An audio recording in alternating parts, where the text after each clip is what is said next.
देखते रहिए UBN 08 भोपाल से आरिफ खान की रिपोर्ट। आज बारिश में तेज पानी के बहाव में मृतक का नाम अमन पुत्र वाहिद खान निवासी अशोका गार्डन भोपाल।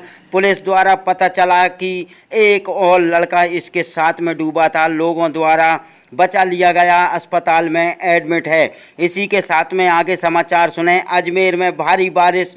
पहली बार मूसलाधार बारिश होने से बाजार एवं दरगाह में पानी आ गया और मछलियां रोड पर आ गईं।